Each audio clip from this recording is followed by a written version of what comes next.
akan datang menjemputnya seseorang yang paling harum baunya, paling indah wajahnya, paling bagus wajahnya, dan paling bagus pakaiannya.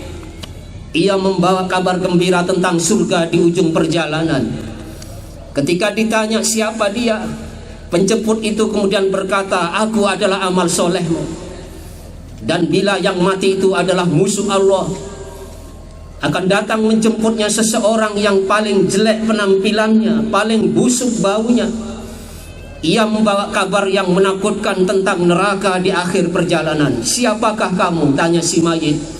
Penjemput itu berkata, aku adalah amal burukmu. Ketika dibaringkan di kuburnya, ia akan bergumam kepada lubang lahatnya, hai rumah yang dipenuhi cacing tanah, hai rumah keterasingan, hai rumah kegelapan. Lubang lahatnya akan berkata, inilah yang memang sudah aku persiapkan untukmu. Lalu apa yang telah kau persiapkan untuk pertemuan denganku? Jawaban pertanyaan lubang kubur itu, apa yang telah kamu persiapkan untuk bekal ke alam kuburmu? Pertanyaan itu akan kita dengar nanti, menghantam dada dan mengiris hati nurani kita. Itulah yang bakal kita alami setelah kita mati. Kisah ini adalah kisah nyata yang sudah dialami oleh keluarga, sanak saudara, andai tolan yang sudah mendahului kita dalam hadis-hadis sahih yang telah tidak kita ragukan tentang kebenarannya. Assalamualaikum warahmatullahi wabarakatuh. Alhamdulillahilladzi arsala rasulahu bil huda wa dinil haqq liyudhhirahu 'ala ad-din kullih.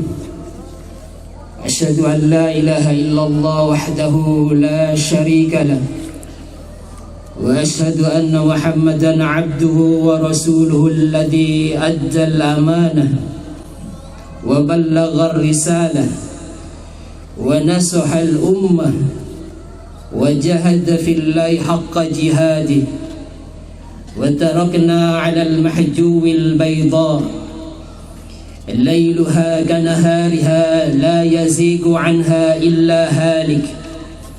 اللهم صل وسلم على محمد وعلى آله وصحبه أجمعين وبعد. فيا أيها المسلمون أوصيكم وإياي بتقوى الله وطاعته في كل وقت لعلكم تفلحون.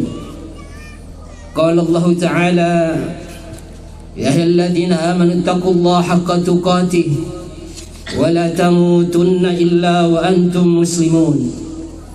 معاشر المسلمين رحمكم الله. Marilah kita mulai pada pagi yang cerah ini dengan mengungkapkan syukur kita kepada Allah Subhanahu wa ta'ala. Setiap hari anugerah dan nikmatnya turun kepada kita, kendati pada hari yang sama maksiat dan keburukan naik kepadanya. Setiap jam perlindungan dan pemeliharaannya mengayomi kita, padahal pada jam yang sama kita menentangnya dengan dosa-dosa kita.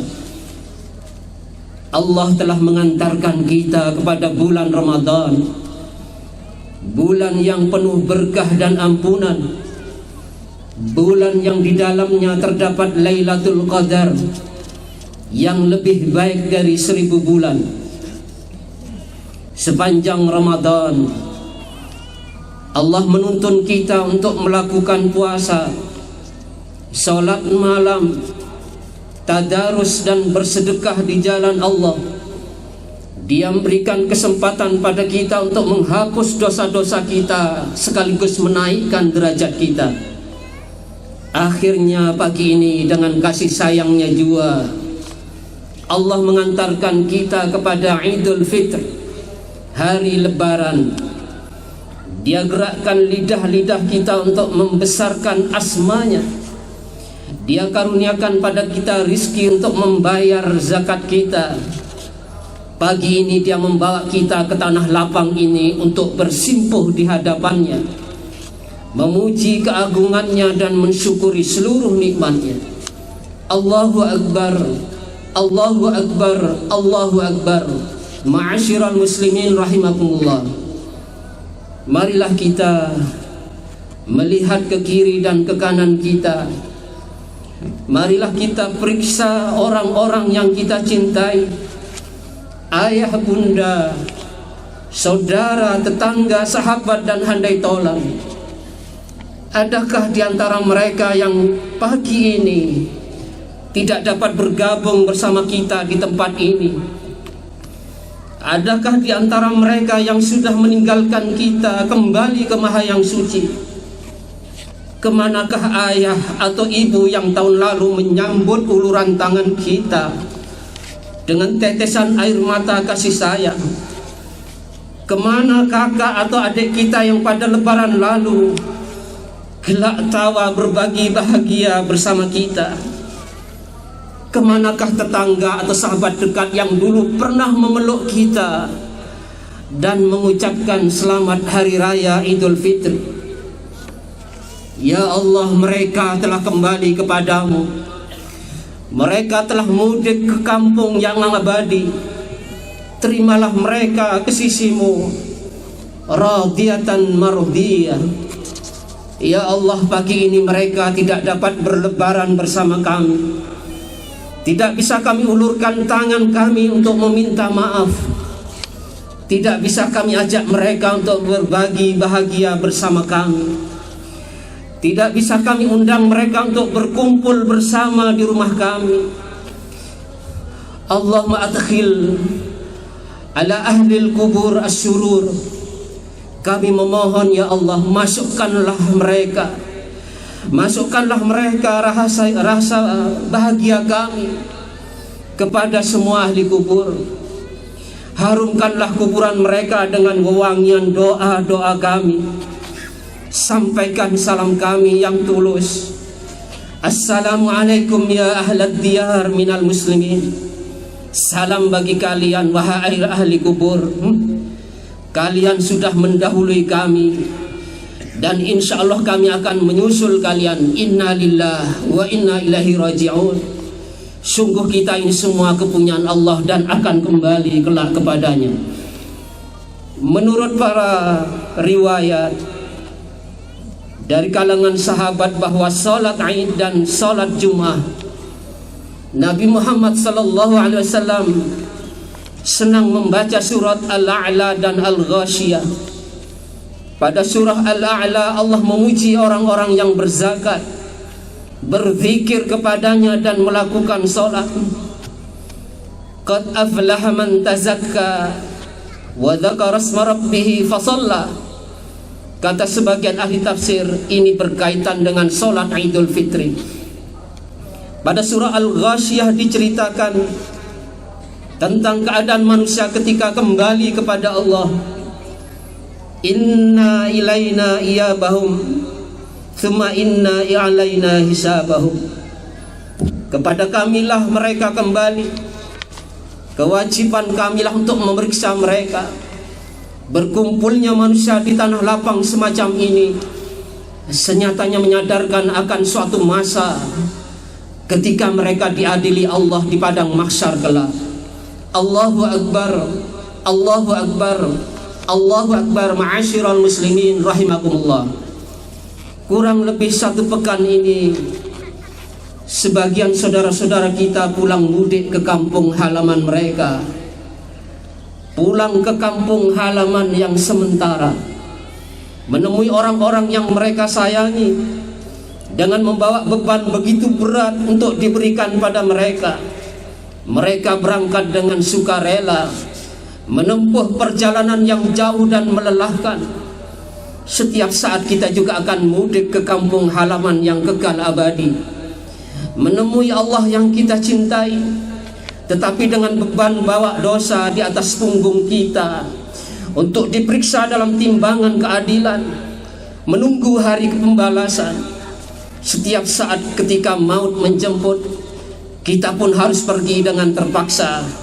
kita akan menempuh perjalanan yang panjang dan mengerikan. Itulah perjalanan mudik kita. Stasiun yang pertama adalah kematian. Saat malaikat maut menjemput kita, disitulah mayit akan dihadapkan kepada hartanya. Hartanya kemudian berkata, demi Allah.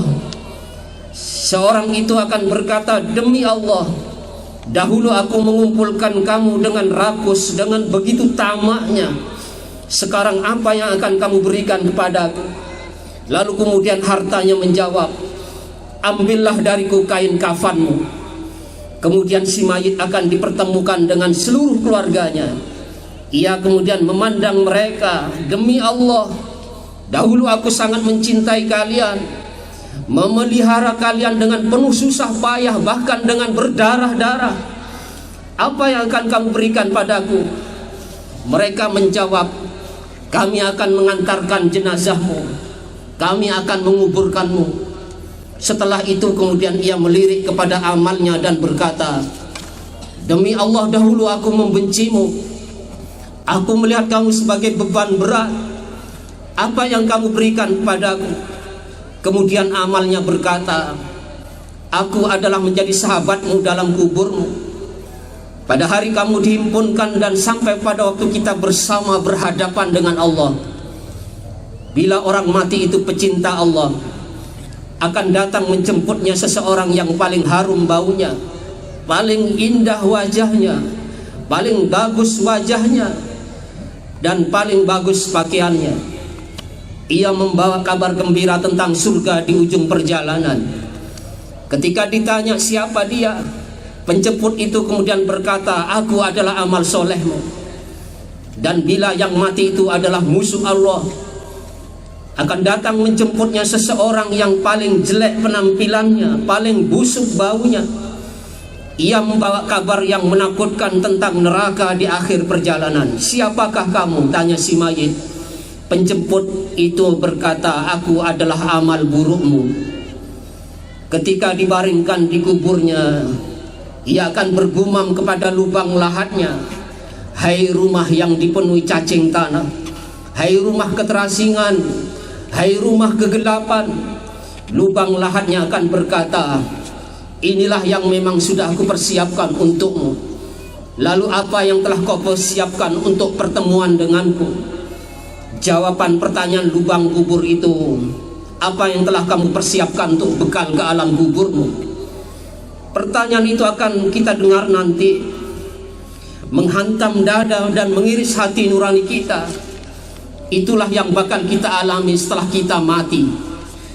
Kisah ini adalah kisah nyata yang sudah dialami oleh keluarga, sanak saudara, andai tolan yang sudah mendahului kita dalam hadis-hadis sahih yang telah tidak kita ragukan tentang kebenarannya.